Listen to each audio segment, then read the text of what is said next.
And we are recording. Dude, I like your fucking shirt, man. Hey, thanks, man. Peace and love, brother. I like it. Episode 173, Paul Whitcomb. I don't know what the date is. Oh, no, it's September 1st. September 1st, 2020, 2:33 p.m. Eastern time.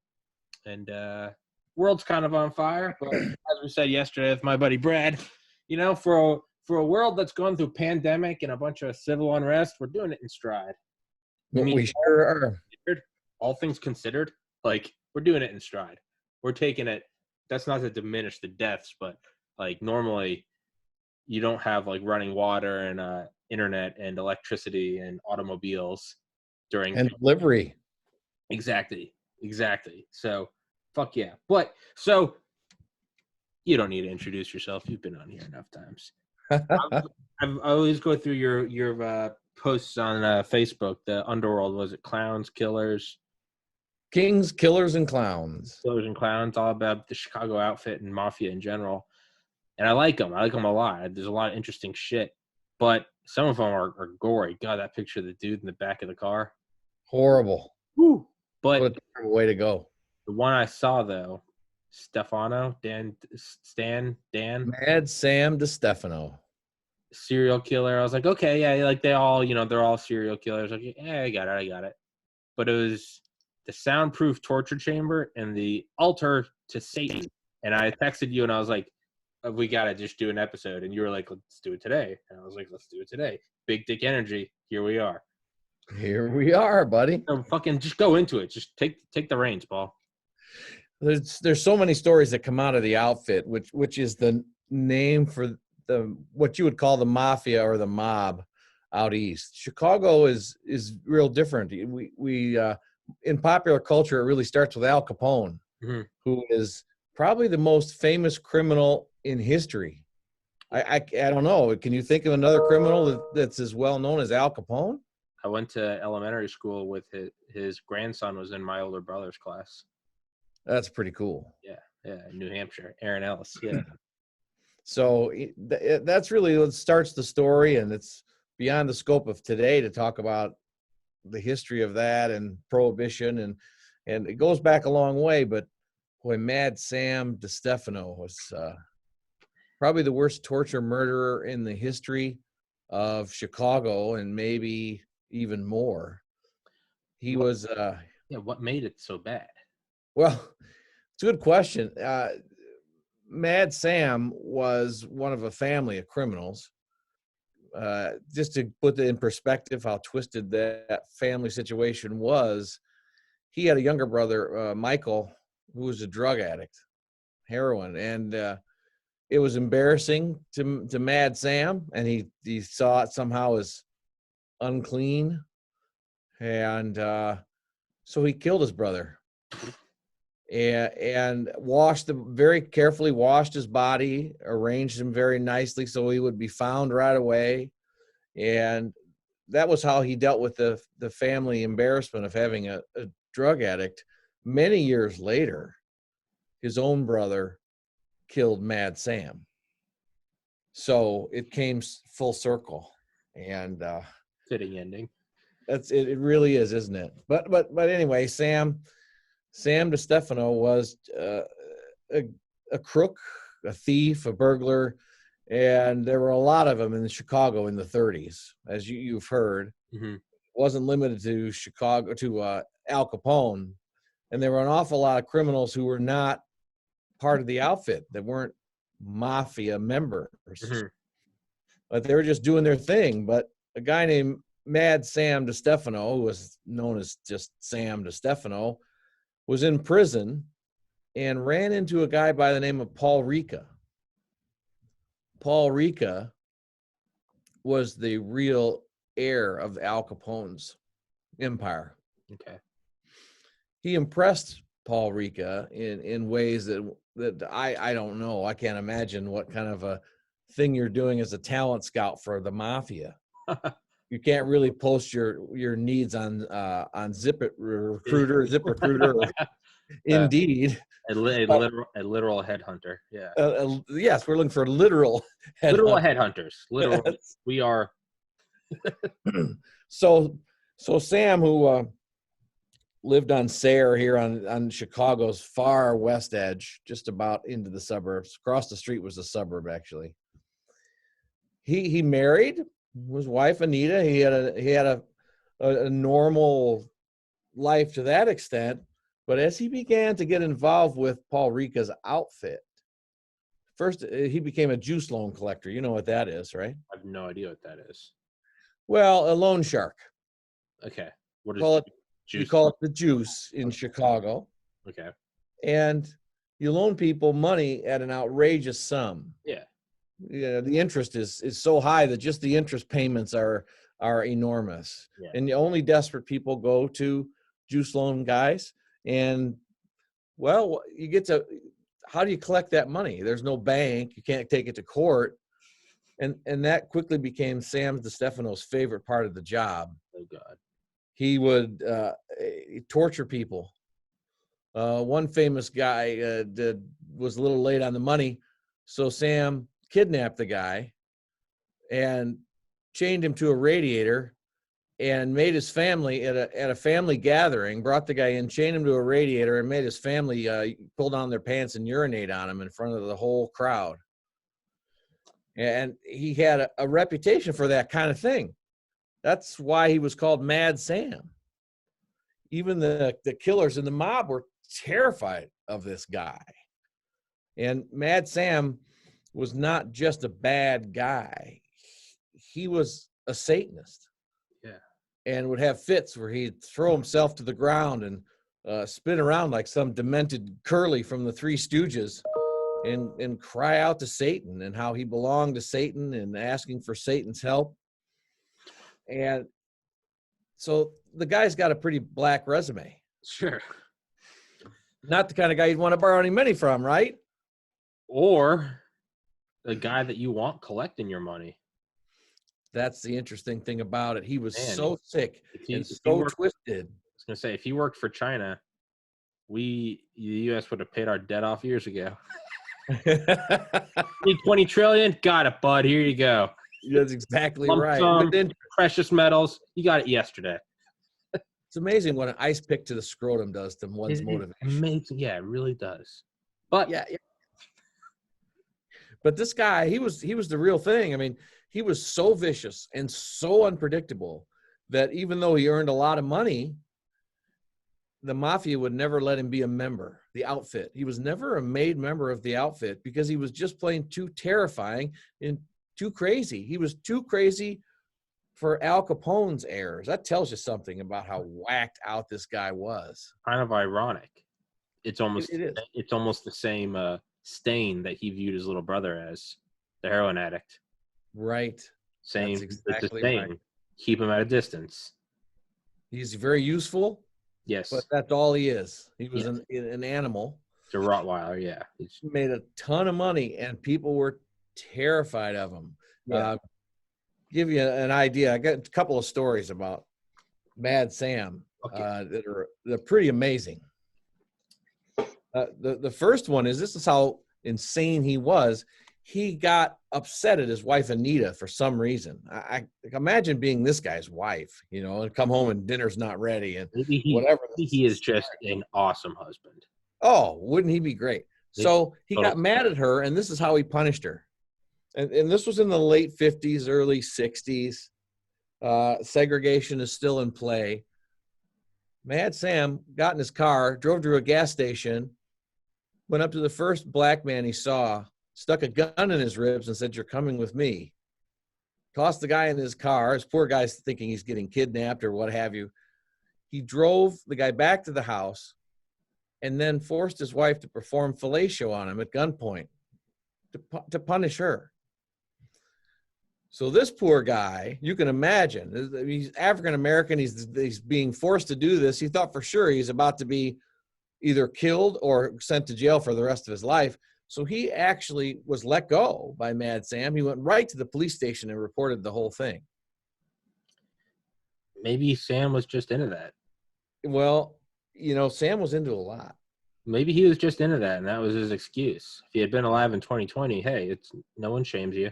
If you're into like cuckoldry, it's fine. Hey man, that's fine. Hop on the Tumblr anytime, and you can.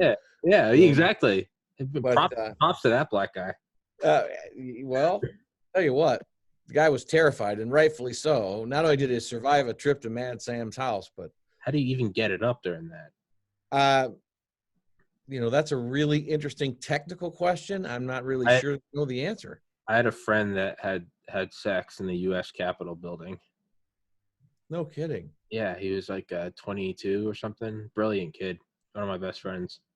Mm-hmm. He was like interning for some senator or something. And he fucked this chick in the bathroom. And I was like, how'd you do it? And he was like, I was horrified. And I was like, did that help? And he was like, it actually did. It was pure fear-based. And I was like, why did you do it? And he was like, I don't know, but it had to be done. And I was like, he's very successful. He's a very successful guy. You never know. But yeah, sorry. So yeah, Mad Sam, yeah, so punish his wife. And yeah, that is a little fucked up. It's sounds a lot more sex-driven. Sounds a little more like that was just an excuse. Maybe he was looking for an excuse. He just couldn't be open with his wife. It's really hard to say. The thing about that is that implies that somehow he was afraid. And I don't think Mad Sam was afraid of anything. No, me neither. I really don't. Maybe really was just insane. Yeah. And another great story about him is told by Bill Romer, who was the most decorated FBI agent in the history of the agency. And in the 50s through the 70s, mid-70s, he was assigned to the organized crime unit in Chicago. Mm-hmm. And one of his objects was to recruit informants, double agents within the outfit.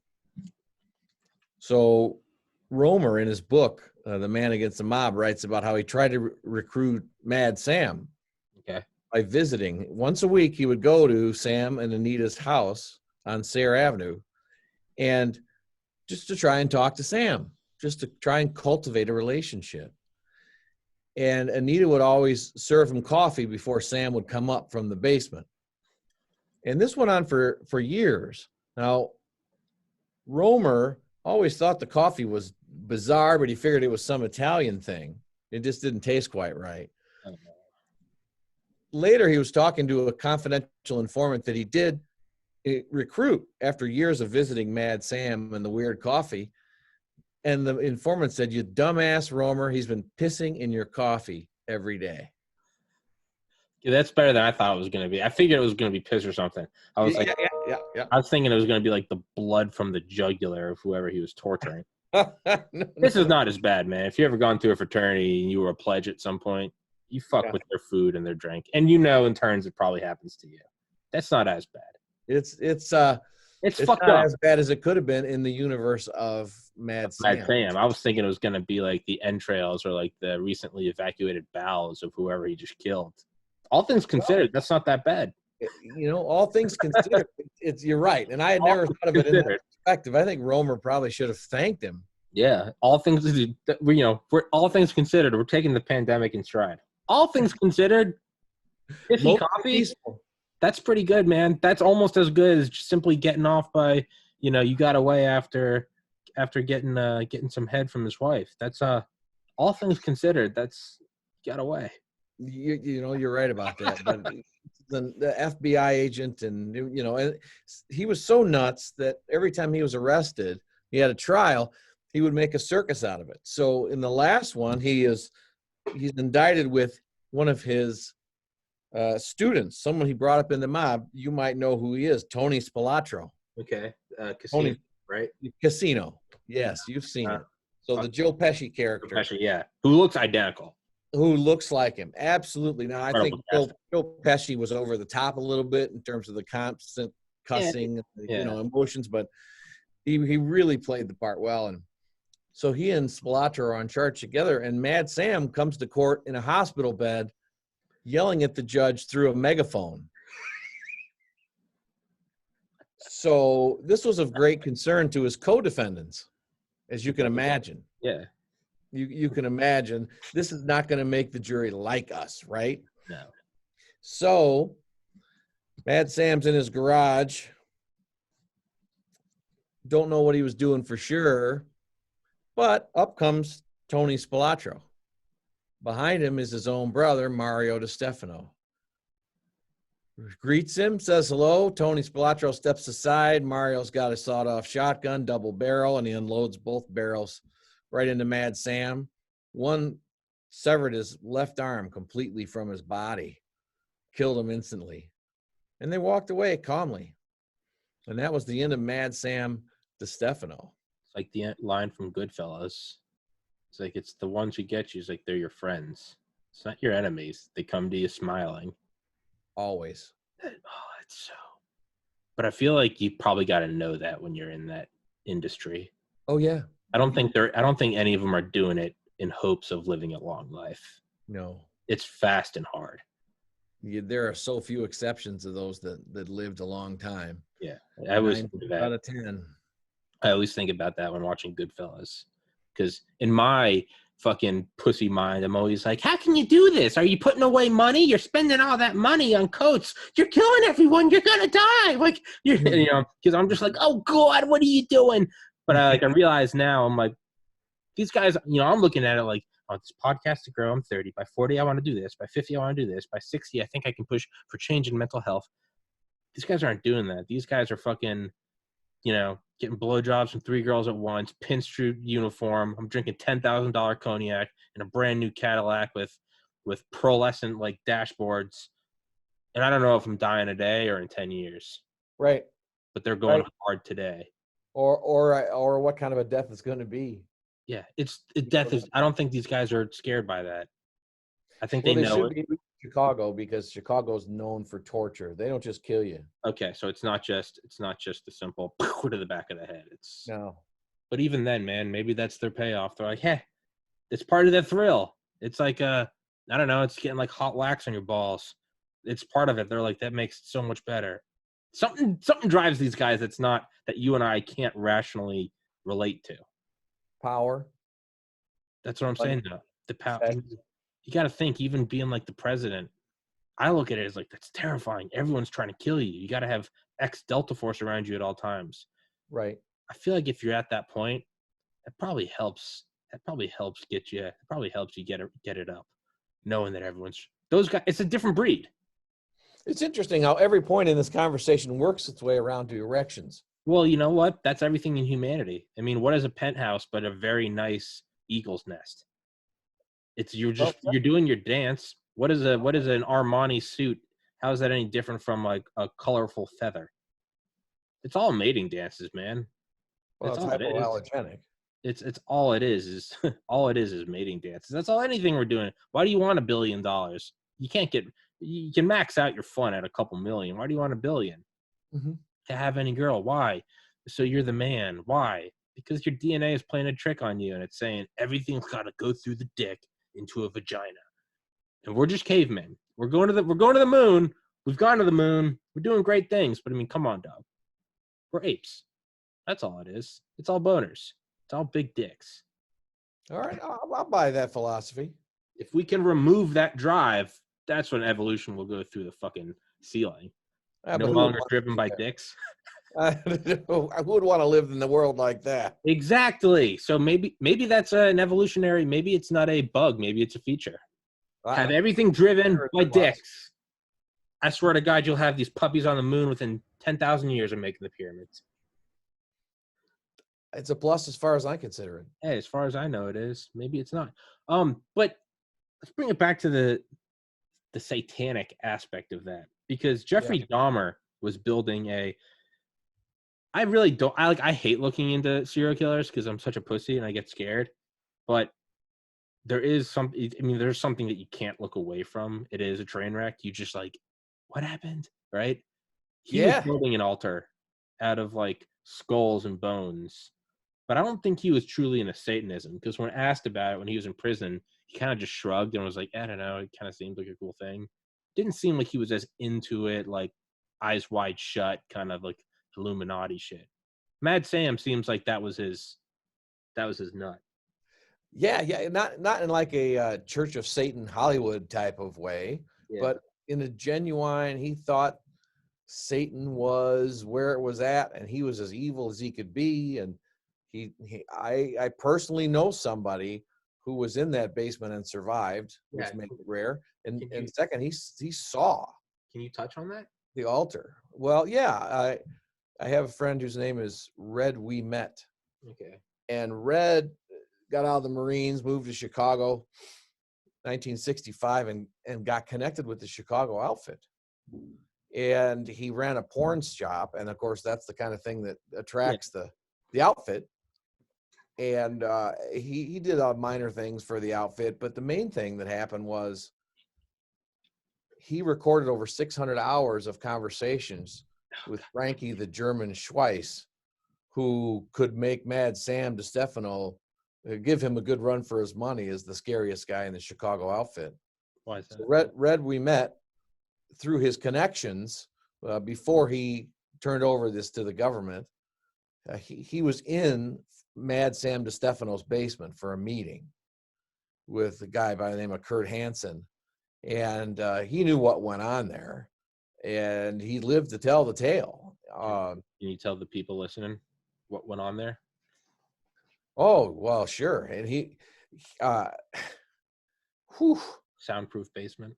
Soundproof basement, chaining people up and torture with ice picks and knives and hammers and baseball bats and chains and horrible things. And nobody knows to this day how many people were tortured and killed in that basement, but it was a lot. And the whole underworld was terrified of the guy. So terrified that, of course, they eventually killed him. He couldn't be controlled. He was used as a source of fear, and he was a very good earner. And he had an altar. He had an altar of Satan in his basement, yes. Can you go into that more? Do you know anything more about it? Red described it to me as a table draped in black cloth, and he didn't see him perform anything or anything like that. I don't think that Mad Sam was organized, not only in a serial killer sense, but in his life enough to be part of any kind of organized religion. My guess would be that he would call out to Satan like you and I would call out to Jesus, and just feel it was natural. Sure. And that was something he never denied. And when you're at the point where these mobsters wouldn't bring you into the club because you're too dangerous, you are one rabid dog. I mean, Hitler was scared of one of his guys, Reinhard Gehlich, I think. Heydrich. Yeah. That was in a Surprise Kill Vanish by Annie Jacobson. Talked about his assassination. Hitler feared him. Yes. Hitler apparently said that man has an iron heart. Hitler said that. Hitler was like, he's quite a compliment. Yeah, when Hitler's like, apparently Hitler was kind of uneasy around him too. Yeah. Always had his own, you have to fact check me, but apparently always had his own security detail, not just like normal SS, but was just like, I don't know what this motherfucker is. Yeah. Yeah. Yeah. That's like being called a horn dog by Bill Clinton. Exactly. That's like Bill Clinton, like, that man doesn't understand that no means no. That man doesn't understand respect. It's like, whoa. Whoa. Yeah, that's as high as it gets, I think, right there. Exactly. That's Tom Brady calling you a baller, right? There you go. It is. Yeah. It really is. So being in that basement, though, I feel like that's something that you're not supposed to. You're supposed to experience and live to tell. No, very few people did. That's like Joe Pesci in Goodfellas walking into the room, and it's empty. Yeah. Oh, fuck. Yeah, right. That's what you don't see that and go, wow. If you're in some like deep underground Masonic lodge and you're watching ex-presidents like sacrifice a baby in black robes, it's not like, man, I'm going to tweet about this. It's like, oh, so I guess this is the last thing I see, right? Yes. You don't see it and walk away. Well, in the Chicago outfits has a history of torture like this. I mean, there are other stories. Famous story is that of Axon Jackson, 300-pound juice loan collector that was seen on the streets of downtown Chicago, seen talking to an FBI agent. That was enough for the outfit to have him knocked down, and not just knocked down, but tortured to death. he was a bad guy, and there's a lot of bad feelings about him. So some people will say this was just an excuse, but whatever.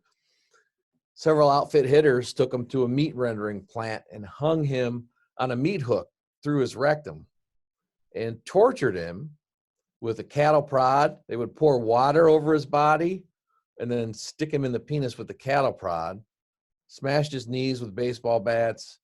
It went on. How long do you think he survived that particular treatment? 14 hours. 3 days. Jesus Christ in heaven. 3 days. And it turned out the mobsters, they were actually caught on a wire talking about this.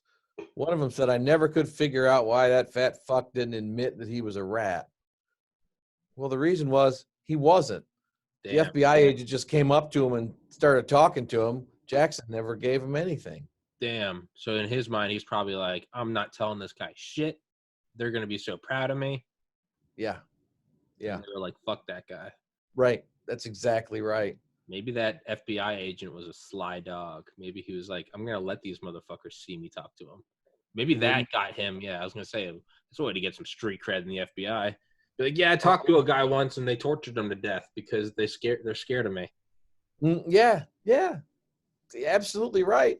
Can you imagine, though, 300 pounds impaled by your rectum? I mean, at what point does shock knock you out? Oh, I'm sure he passed out several times. Imagine waking up and you're still there. Yeah. Yeah.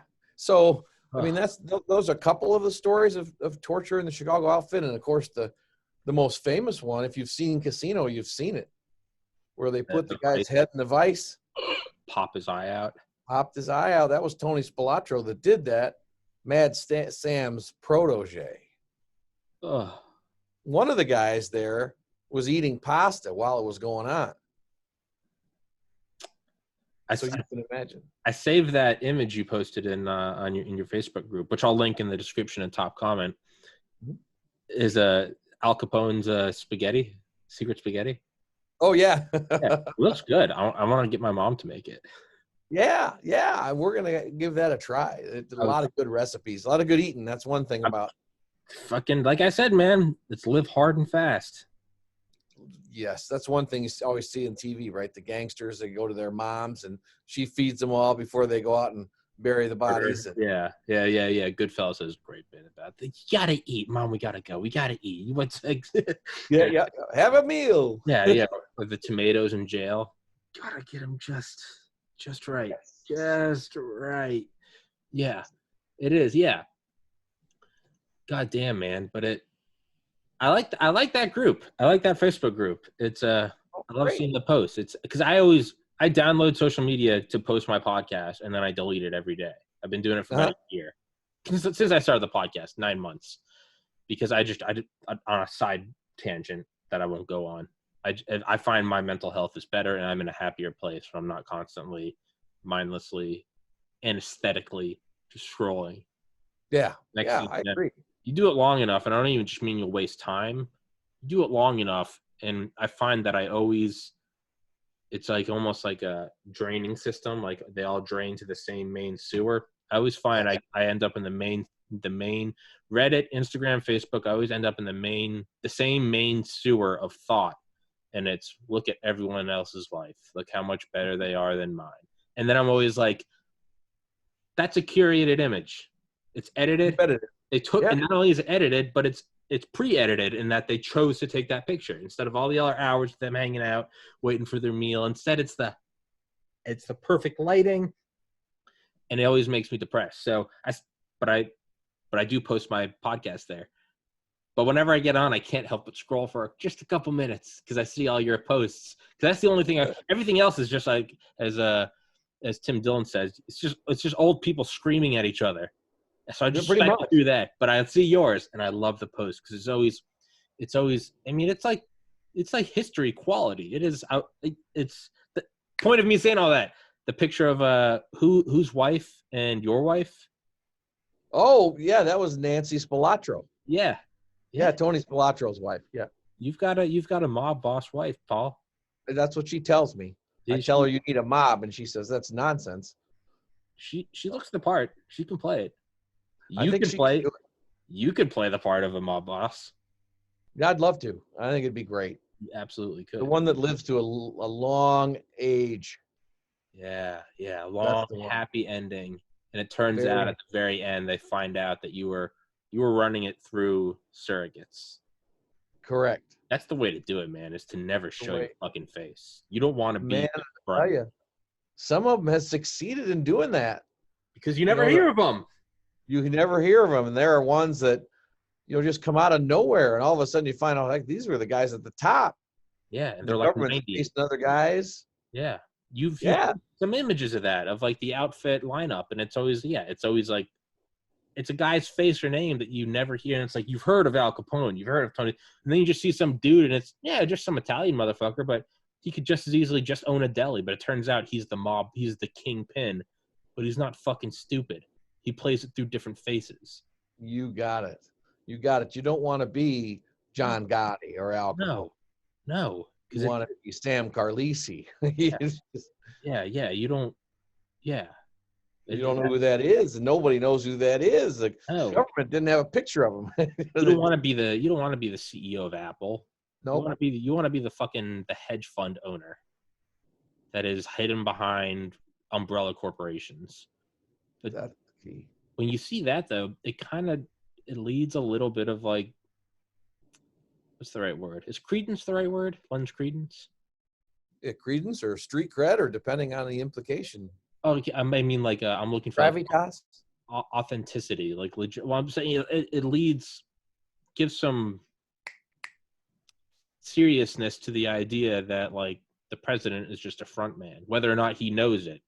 That's up for conspiratorial argument, but it gives a little like, if you see it in this organized crime, not just gangbangers, but I mean guys that pull off billions of dollars of revenue, so they're intelligent. Even like Pablo Escobar, like gunned down on a rooftop. Like you don't want to be the head man, Right. you want to be behind it. There's a lot of debate in Chicago about who is the head man, if there even is a head man anymore, for that very reason. I mean, Nobody wants to be in the crosshairs of the government. Exactly, which is, I mean, I saw an interview with Vladimir Putin a couple of days ago, but I think it's from a couple of years ago. And he's like, it's all in Russian, but like, he says like, I'll tell you what happens. But it sounds a lot like the Bill Hicks bit. You ever seen that Bill Hicks bit where he's like, I can almost recite it. He's like, a handful of people control the world. It's not a conspiracy. There's a handful of people that control everything. That's just what it is. It's nothing sexy about it, but it is what it is. And he goes, and when you're campaigning and you make all your promises, he goes, and you win the election. You didn't win it. You were chosen to win it, but you may think you won it. And you go in there and I'm going to do this. I'm going to do that. He goes, you do your inauguration, you do your parade, you go to the White House, and then like a door opens up and they bring you down to a room under the Oval Office. You go down there, and it's a big, long wooden table, and it has the 12 industrialist, capitalist scumfucks that got you into that office. They're all sitting around the table, smoky room, low lit, and they're smoking cigars. You take a seat, and you take a seat at the head of the table. They get an old projector running, and the head guy roll the film, and a projector comes down, and it's a video of the Kennedy assassination from an angle you've never seen before. Not the Zapruder film. And it looks an awfully lot like it's from the grassy knoll. And they don't say a word. Kennedy's head explodes. End it. The film rolls up, or the screen rolls up. The lights come on. They look at you and they go, any questions? And you go, what's my agenda? And they go, first we bomb Baghdad. You got it. But so Vladimir Putin was saying, he kind of said the same thing. He was like, I'll tell you what happens. He's like, you get in office, and then after a couple weeks, a bunch of guys come in and, unsuspecting suits, and they tell you how it is. And he goes, look at Obama. He goes, Obama seems like a pretty, peaceful, liberal guy, like all things considered. What happened to that, like, promise that we're closing Guantanamo? He goes, do you think Obama, was lying? He goes, I think he genuinely wanted to. Why didn't it happen? He goes, he was told that it's not happening. You can do other things. You can tinker around with the Overton window. But he's like, no, there are some things that you're not touching. But say all of that to say, when you see it happen in real life with the Chicago outfit, wouldn't, some systems just naturally not even copy each other. They just, it's like the wheel was invented on like multiple parts of the world, right? They built pyramids. That doesn't mean they're all influenced. It might just be a natural thing, like a natural hierarchy. You build pyramids because with limited technology, that's the easiest way to go. The strongest load-bearing things on the bottom, and you get smaller as you go up. That's just like a natural law, right? It kind of seems like it could just be a natural law of organization or hierarchical organizing. Hierarchical organizing is a man behind the man. Do you think there's any credence to that? I think there is, and certainly it's true with regard to organized crime in Chicago and presidents. And I mean, they're a perfect example. I mean, these guys in Chicago really, really had influence on a lot of presidents, and they directly got their guys appointed to the Supreme Court. They had the goods on attorney generals. And you said the mafia did this? Oh yeah. The outfit got their guys on the Supreme Court. Yeah. Holy fuck. If you look that up, it's shocking, isn't it? But Paul Ricca, who we talked about, got himself let out of prison early by an attorney general by the name of Tom Clark, who worked for Truman. Truman, who happened to be a very mobbed up president, by the way. He was? He was really connected with the Kansas City mob. Oh, I always thought he was just like a good old American. Maybe that is good old American. Well, it was it's a whole nother show, but Paul Ricca got out of prison early because Tom Clark let him out. It was a big scandal back in 1947 or so. Next thing we know, Tom Clark is on the Supreme Court of the United States. And his son in the 1960s, Ramsey Clark, is the attorney general now. The outfit has photographs of him when he was a student at law school in Chicago in a men's room doing things he shouldn't have done. What does Ramsey Clark do but stops all wiretapping of the Chicago outfit on the grounds that he thought it was violating their rights. Constitutional. Yep. And even though these things were not being used in court, there's so many tentacles of Chicago organized crime in government, in the movies, in music. I mean, they decided who was going to be a star, who wasn't going to be a star. That scene in The Godfather when they put the horse's head in the director's bed, that's all based in reality. Frank Sinatra was contracted to sing with Tommy Dorsey's band. Tommy Dorsey wouldn't let him go out of the contract, so they sent a gunsel to get into his bed with him and put a 38 into his mouth and say, "Hey, we're going to make you an offer you can't refuse. Sign the release." And same thing happened at the end of Sinatra's career to get into From Here to Eternity. The mob directed his career from the beginning. I think I told you this. One of the biggest guys in the Chicago outfit was named Murray Humphreys, the Hump. His daughter, Luella, had emotional problems. Guess who her date was to the high school prom? Frank Sinatra. Now, how do you think that happened? And didn't in Bill O'Reilly's Killing Kennedy? Whenever I say that, some people tighten up because they don't like Bill O'Reilly, which is fine. I don't know anything. I'll be honest, I don't know anything about him. He has a fantastic ghostwriter. So he has a lot of books, and I often mention them on this podcast. Don't tighten up and blot it out just because it's the name Bill O'Reilly. You don't have to like him. I'm indifferent to him. It's a ghostwriter, and his ghostwriter is incredible. And so all the books, Killing Patton, Killing Kennedy, Killing the SS, Killing the Rising Sun, those are all awesome books. Yeah, the royalties go to Bill O'Reilly. Just fucking listen to them. They're great books. But in Killing Kennedy, they talk about how JFK was actually advised by, I think, Robert Kennedy to distance himself from Sinatra because of Sinatra's mob ties. Yes. Yeah. Yes. That happened because One of the mobsters, Sam Mooney Giancana, who was a flashy John Gotti type of mob leader, was drunk. He was yelling, and he was telling the FBI if they ever wanted to talk to him that they knew who they could go through. They could go through Frank Sinatra. And of course, the Kennedys were supposed to be close to Sinatra, and he did distance himself. You remember the big snub where he changed plans to stay at Sinatra's and stayed with Bing Crosby instead, a Republican. That threw Sinatra into a rage. He had built a custom helicopter pad for Kennedy, and when he found out about that, apparently he went out there like a fucking kid with a sledgehammer and broke down the entire concrete pad while screaming. Yes. Children. There's pictures on our page of Sinatra with various members of the outfit, including Giancana, the Fischetti brothers, who were Capone's cousins. Isn't it weird how Kennedy got whacked, Robert got whacked, and Robert was looking into a lot of the mafia shit, right? And then their dad, Joe Kennedy, he was a moonshine fucking billionaire. There's a whole nother book there about Joe Kennedy going to the outfit asking for help for John in the 1960 election. Get him in office. God damn, man. This is all shit that if you wrote, it would be too sexy. Right. Like maybe HBO would take you up on it.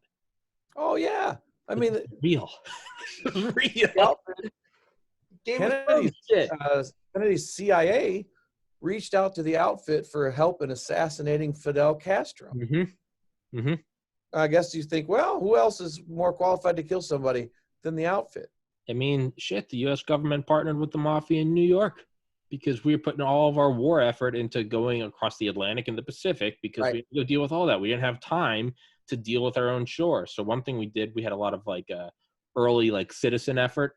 Just like in the Cold War, they had like citizen sky watchers to, know, distinguish Soviet bombers. But in in World War II, we had a bunch of people who literally used to ride on beaches with horses looking for Japanese and German submarines. But with the big time shit that we really couldn't have fucked with, L.A., New York, who do we have? We went there with the mafia and we said, hey, watch the ports because, hey, we knew that they were watching them regardless. You bet. So, hey, just if you see any guys that look a little German or look a little Asian, make them disappear and we won't look at anything else that happens, drug shipments, whatever. And it got Luciano out of prison. But, I mean, I would argue that was probably good. I mean, what's the bigger enemy? The bigger enemy was a technologically advanced megalomaniac named Hitler. You bet. Probably good to turn the blind eye and let the mafia do. I mean, horrible shit, yeah, but not a mechanized 6 million person vaporizing apparatus called the concentration camps, right? Machiavelli would have approved of the arrangement. Absolutely. And not only that, they're the mafia who you still, to an extent, had under your thumb. They weren't building Messerschmitts and nuclear labs. They wanted money. They wanted cash. They wanted pussy. They wanted guns. They didn't necessarily want a 1,000-year Reich. Yeah, and this was at a time when the federal government, through the FBI, insisted there was no mafia. It's dirty all the way up, man. It wasn't until 1957 that they had to admit it. It just makes you kind of realize you're like, oh, like the government is they're just the biggest mafia. They're just the best one. They're clean cut. They got a flag. And that's not the I fucking love this country, and I think the overwhelming majority of people in the higher ups of the government, I think they're legitimate people that just love their country and want the place to be a better place. They all have their human tendencies. They all lie and cheat. They're different than you or I. But I mean, I don't think they're bad people. But I mean, I think it is just the biggest. It's the biggest. They've got the biggest stick. And they clean it up and they wear suits and we have Capitol buildings and we have names like senators and congressmen and deputy secretaries instead of, like the Iceman or something. We have our hit teams. We call them Delta Force, Dev Crew. We have our intel men, but we call it the CIA and the NRO. We have our, we go up into other places and fuck with them. We call it like a good offense, right? We have our ports. It's just Navy. It's all the same thing. It's just, and that doesn't necessarily mean that we're a bigger mafia. Maybe the mafia is just a smaller government. It's all the same, is a power structure, right? Absolutely right. And that's how the mafia really sustains itself, is that disenfranchised people bind together to protect themselves against prejudice and corruption. The model, it's been proven time and time again. Yeah. The Irish, the Italians, and on and on and on. It's yeah. Do you think we have any goings-ons with the cartels in Mexico? Oh, without a doubt. I'm sure there's some backroom deals or something. Oh, I'm sure there are. I'm sure that there are. I mean, what are those movies? The Sicario movies. Mm-hmm. Yeah. Back and forth between our intelligence guys and the cartels, and I'm sure. I wouldn't doubt it. And I'm not a conspiracy nut by any means, but I think reality is, yeah. Yeah, I mean, look at how they're tied up. Look at World War II and the ports. Castro. Why wouldn't it be? I don't know. The thing that I think maybe is a lot bigger threat to us as individuals now is more like Amazon and Facebook and Twitter. Yeah. Yeah. Much more of a threat to us, our freedoms. Very subtle. They're not mob men killing your wives. It's very subtle.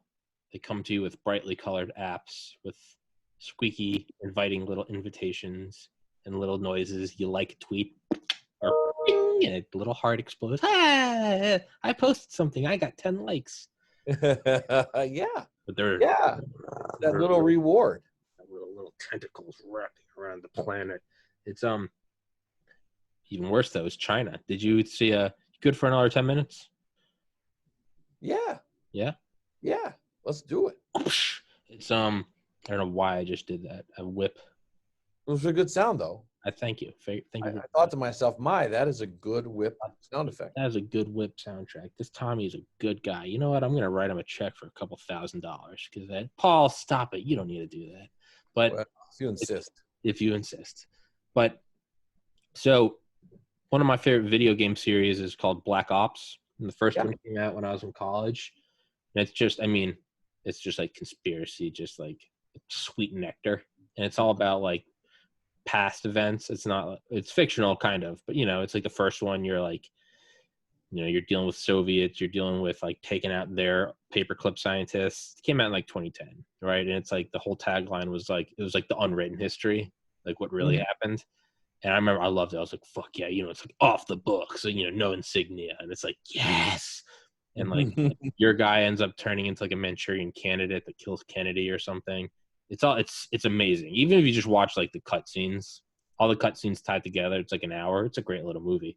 The second one was cool because it went into like Noriega and shit, but then they went into the future and it got really stupid. And the third and the fourth ones I never played. We don't talk about those. They're terrible.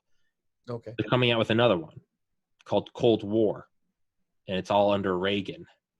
And it's about like KGB sleeper cells destabilizing the U.S. over decades. Ooh. And it's like from an actual KGB defector that I'd never heard of. I don't know how I didn't, because I feel like I'd love it. Yuri Bezmenov. And he came over and apparently gave like a warning to the CIA. He was like, there's a sleeper agent and the Soviets have like a 4-decade plan to take over America. He's like, it starts with demoralization, which takes 10 to 15 years, Vietnam. Then it's like destabilization. And then you start hitting the staples, the economy. So think like 2008, 2001. And it's like, and then you have like mass civil unrest. And it's like, but then it starts panning to like the riots that are going on right now.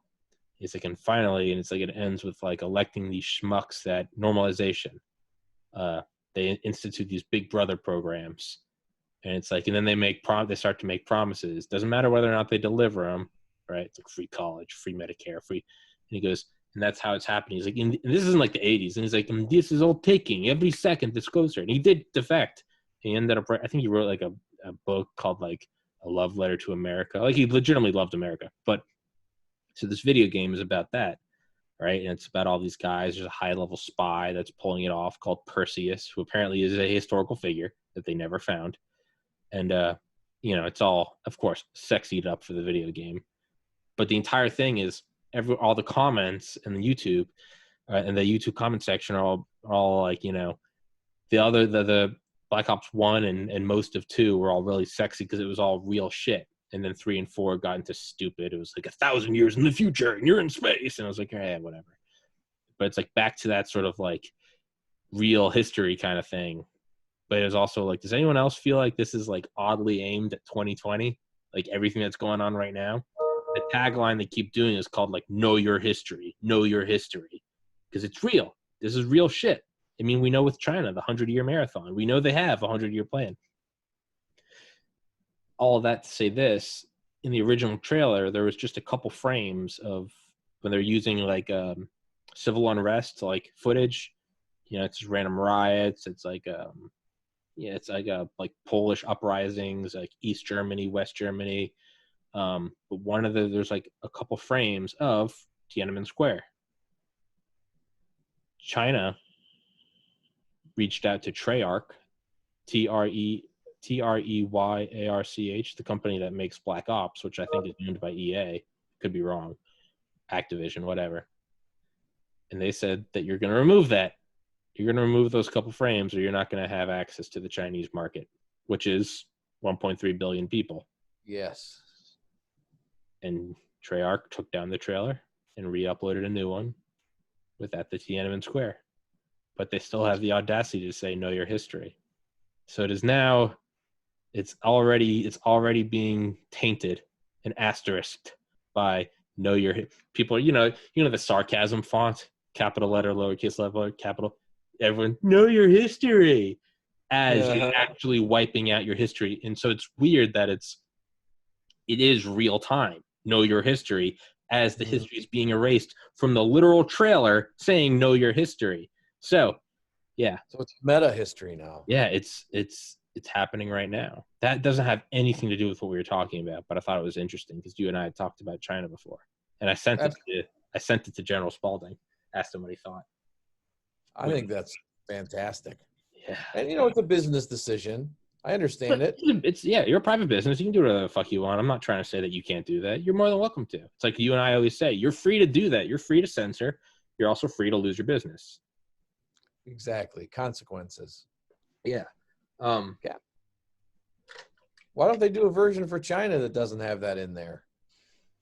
Because China's getting bolder. Now they know that they can take off the whole trailer because they're growing. The whole world's kind of pissed off at China. My viewpoint, I think we just need to nuke them from orbit, but I know that's not a popular idea or a sane one. Burning down the baby, taking out the baby with the bathwater. Burning the baby with the bathwater. Yep, I mixed my metaphors. It's so upsetting. It might be throwing out the baby with the bathwater into the nuclear explosion. Yeah. It's man, I don't know.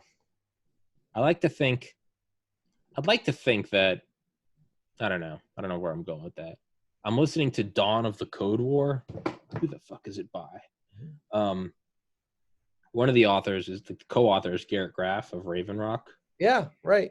Who I got in touch with the other day again about the podcast. Yeah, and he sounds interested, but he sounded interested last time in like February. Right. He's starting to ghost me again, so I'm gonna have to call him again. Be like, hey, keep it up. Don't quit. Yeah. There's a fine line between being persistent and being like harassing, right? Well, you don't want to be annoying. You don't want to be like a dick. Like the dude has a life. He has a family. He has kids. He's a professor. Like, but at the same time, I really want him. But the book with Garrett Graff, but the primary author is John P. Carlin, Dawn of the Code War. It is a good fucking book. Yeah. A lot of interesting shit about cyber warfare. Very in line with like Stealth War by Robert Spalding. But one of the things that I'm on right now is like the real world effects of the movie The Interview. The Seth Rogen movie about Kim Jong-un? Yeah, I loved it. Yeah. And like the Sony hacks that came from North Korea. Mm-hmm. Dude, the real life story of like the making of that movie and the impacts are almost funnier than the actual movie, which I think is it's one of my favorite movies. It's pretty good. Yeah. Some of the shit that they're like, North Korea was like sending messages to the FBI and Sony, and they're like, "You will take down this film of terrorism." And it sounds like South Park. They're like, and Sony will pay for making such an unfunny movie, making fun of your leader. And I was just like, of course they've got their fucking cliche threats. They're like, "You remember the 11th of September? It will be a million times worse." Like, okay, yeah, okay, North Korea. But some of the shit was like, they'd have like real serious threats, like we're gonna kill like the directors, the producers, the actors, and then they'd like release their addresses, and it was like, okay, well, that's a real threat, like we need the FBI there. But then it was other stuff like, "And you will see the effect or the impact of making an unfunny movie about the glorious North Korea." And I was listening to that part this morning laughing. I was laughing or this morning while going for my walk, I was laughing like an idiot because I just imagine South Park, like I imagine a South Park clip of like, you are not released this unfunny movie about our glorious reader," and like, I hate that film. yeah, like, "Oh yes, Humbrix, oh yes," but it's like, "You will not release this film, or you will be visited by 1,000 nuclear warheads for making an unfunny movie, and the world will see how unfunny your theaters are." And I was just like, you can't write this shit. But there was legitimate, yeah. And apparently Obama eventually had to make a statement on like December 19th of like 2013 or something.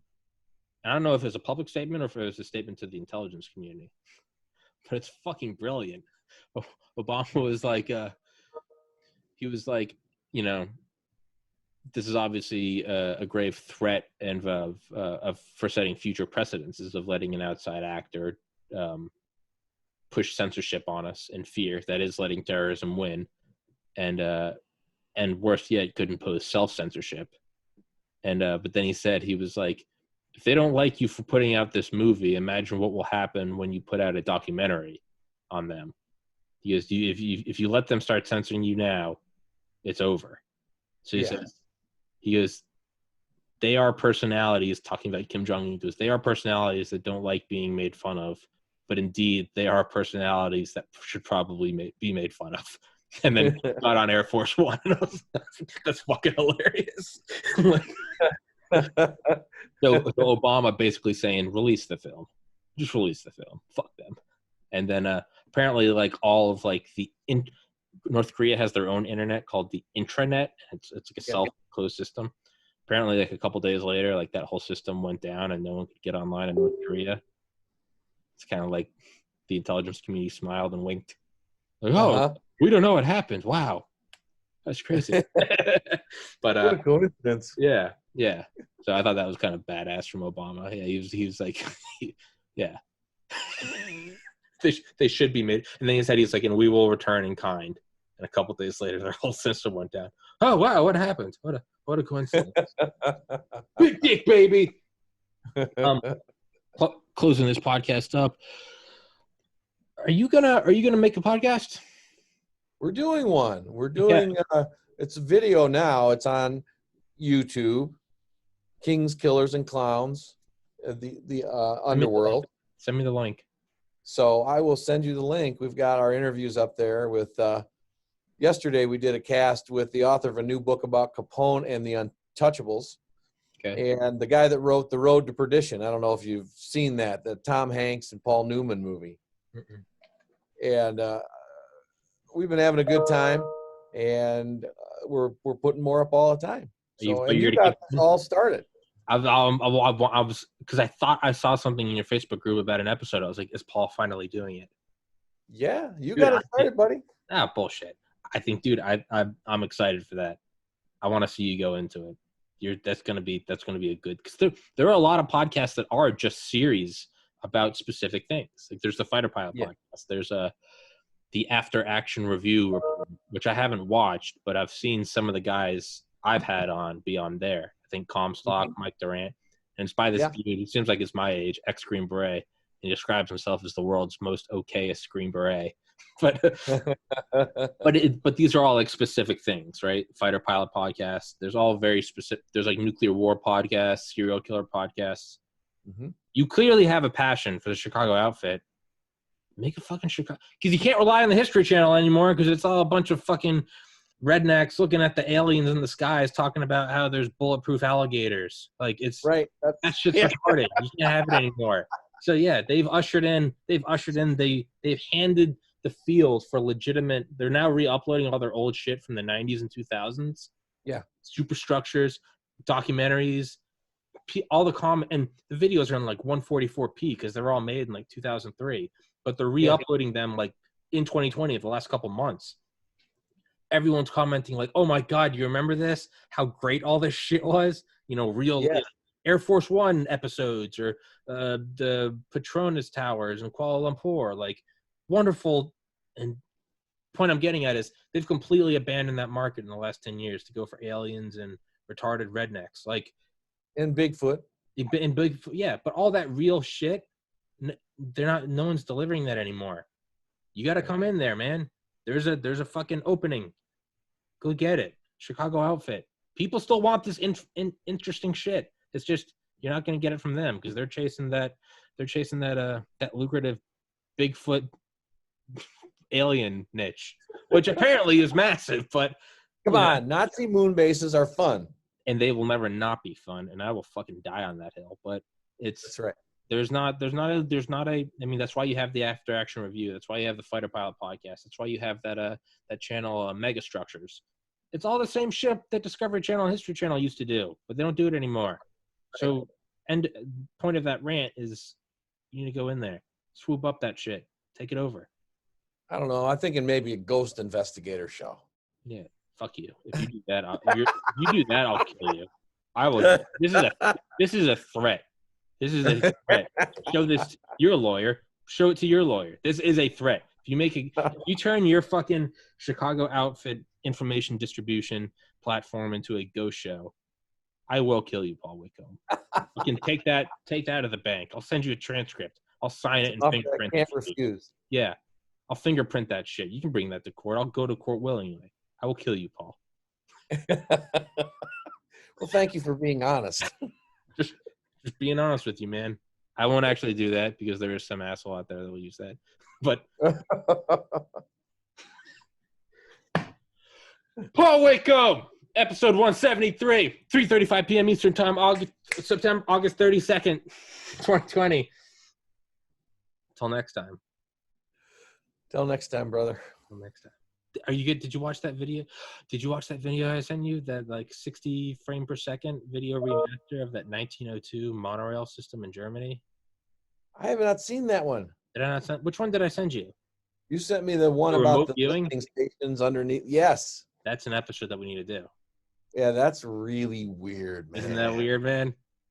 Yeah. That's pretty cool. As we were just shitting on all this dipshit stuff on Discovery Channel, I watched that and I'm like, oh, aliens under the mountains. It's pretty cool. Yeah. It's like Witch Mountain. Exactly. But yeah. It was like independently corroborated by another remote viewer. Well, there you go. 2 remote viewers. Oh, there you go. In the eyes of the law. I mean, shit. Seal it shut. That's it. Write it down in the history books. It is now. That's it. That's it. You know, the crystal ball said it was. So America will pay dearly for this unfunny film about remote viewing and glorious reader. Is Kim Jong-un dead? I know I said we'd end this. Is Kim Jong-un dead or alive? Do we know that? We don't know. We don't know. There's conflicting reports. Yeah, whenever anyone asks what this podcast is, there's a reason why I can't give a definitive answer, because no one episode is even a definitive topic. I like it. It's stream of consciousness. That's all it is. That would be a good name for the podcast, stream of consciousness. It actually would be. Yeah. You can use that. Man, I feel like I should. It's not a bad idea. It's descriptive. Yeah, stream of it is. I also like TPC because it's also all encompassing. What is it? It's my podcast. Now, what is it? It's Tommy's podcast. It's TPC. And that is my stream of consciousness. And I'm too lazy to make a new name. So let's end this bitch. I got another one at 6, so got to get ready for that. Ease my brain. All right, Paul. Till next time. Stay safe. I like your shirt. Thanks. Peace.